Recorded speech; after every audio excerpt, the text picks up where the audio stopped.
Hi everyone, welcome back. Today I am finally filming a brush washing tutorial. This has been very highly requested from me, and I thought I would take advantage of needing to wash all of my brushes before my wedding to just go ahead and film the process. I'm going to walk you through supplies, techniques, all of that good stuff. But before we jump in, I just want to say welcome to anyone who's new to my channel.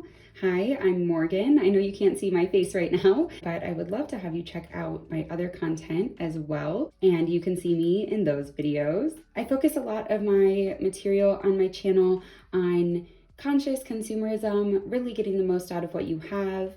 So if that sounds interesting to you, I'd love to have you subscribe before you go today. And now let's go ahead and jump into washing all of these bad boys. I'm filming in a little bit of a different spot than usual. Normally I do wash my brushes in my kitchen sink, but I could not figure out a way to get my tripod to actually kind of work with that system. So we're in just one of my bathroom sinks right now. So some of this might feel a little awkward, but that's because normally I have a much larger sink to work with. So bear with me there. Regardless, my techniques are the same. So I'm going to show you how I wash them in this sink. And then I'm actually going to show you how I lay them all out to dry up in my kitchen where I normally wash them. So I use very minimal products and kind of tools for this. I use my hands, warm water. I use Dawn dish soap, just like the regular plain Dawn dish soap. And then I also have this, which I think is completely optional. Mine is from IKEA. It's actually one of those gripper things for on the lids of cans and stuff. But it's like 30 cents at IKEA. They sell these all over the place. And they're just like a silicone grippy pad. And really what's useful here is these ridges on the top. Those are really good for really buffing a brush in and working up suds. If you have a brush that has stains or you have a lot of product really densely packed in there, this can help to kind of get that out better than just rubbing it in your hands will. So I'll show you that today. I don't think I have any that are particularly dirty, but I'll show you how I use this regardless. It is a little awkward in this sink because it's curved, whereas my kitchen sink is flat, so it sits on the bottom a little nicer. So it's at a kind of an awkward angle here, but we'll work with it. And then off to the side where you can't see, I do just have a plain towel sitting so that I can set my brushes there in the meantime. And then when they're all dry, again, like I said, I'll take you up to my kitchen. I'll show you how I actually lay them out to dry for that 2-day period. I do want to preface this just by saying that I'm a cruelty-free channel here on YouTube. So 99.9% of my brushes are synthetic hairs. I know that Dawn dish soap is safe to use, good to go, everything like that on synthetic hair brushes like the ones I'm washing today. I am not going to personally be the judge of whether or not you should use Dawn dish soap on your natural hair brushes, because that's something I have not done. I have read that it's fine. I've seen a lot of other people wash their brushes with Dawn dish soap, even if they're natural hair brushes, but I just want to give that caveat that I have only ever personally done this with synthetic hair brushes. And I like to use warm water, but not hot water. I want it to be warm enough to actually cleanse everything, to kill germs and to get all the product off of there. But I don't want it so hot that it's gonna start to erode the glue in the brushes. So if you don't know how brushes are made, there's glue usually here, keeping the little metal finial attached to the actual brush. And then there's also usually, sometimes, not always, just depends on the brush structure, but there can be glue here as well between the actual bristles and the finial itself. So both of those are prone to breaking if you do get too much water on them for too long. So I don't want it to be so hot that it starts to kind of break down any of that glue. The water running might be just a little too loud for me to actually talk over it. So I'm going to show you kind of the motions and the movements that I do first while I'm talking. Then I'm gonna be silent and I'm gonna turn the water on, and I'll actually show you physically what happens when the water is there as well. So first things first, I just take the brush. I would normally have the water running. I would get my hand wet. I would give myself a tiny, tiny, tiny droplet of the Dawn dish soap. I'll show you how small in a second here. And then I take the brush and I swirl just in circles on my palm. And every once in a while, I put it under the water to just really get it to suds up and to kind of start to see what color that water is running.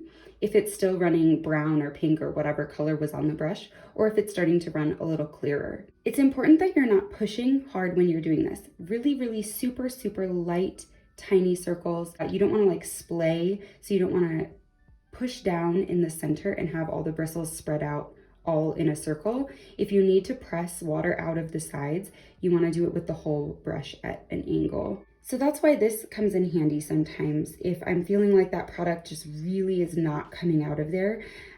Rather than having to like push harder and do damage to my brushes on my palm, this with the texture will really help to like grip and kind of pull those pigments out of there without adding more pressure or damaging those bristles. So I'm gonna get started. I'm gonna fast forward through a few of these and then I will show you how I lay them all out to dry when they're done.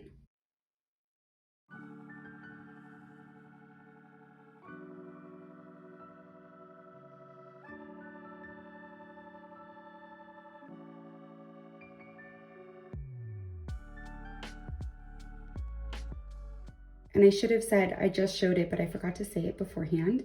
I do always squeeze just the little extra water out of the bristles at the end and kind of try to reshape the brush into what I know is its natural shape. All right, and on to the next one.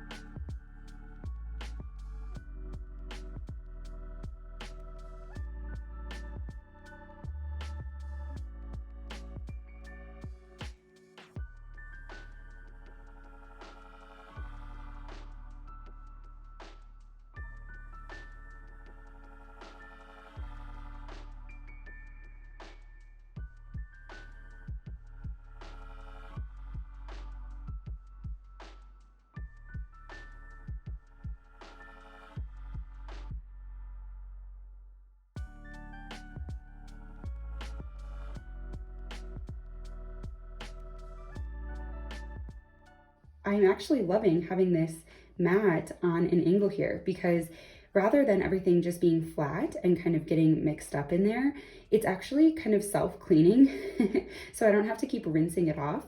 And also when I'm scrubbing up here, I can see the dirty water down here.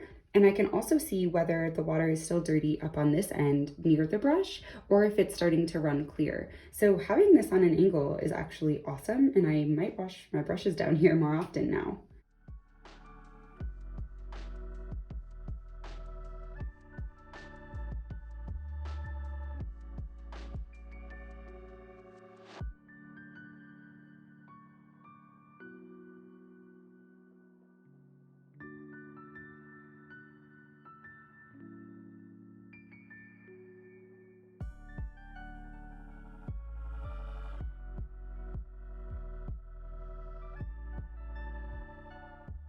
Okay, so like you just saw, sometimes if I've got a bunch of like very tiny ones that I can swirl in my palm all together, I'll do like 3 or 4 brushes at a time.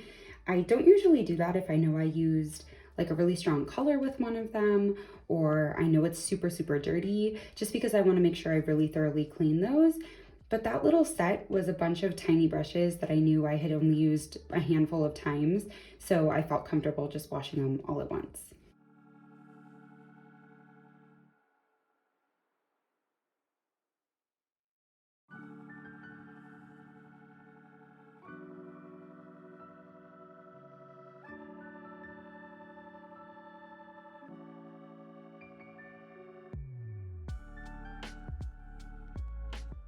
Okay, so I've got my little bundle of clean brushes here, and now let's head up to my kitchen where I'll show you how to lay them out to dry.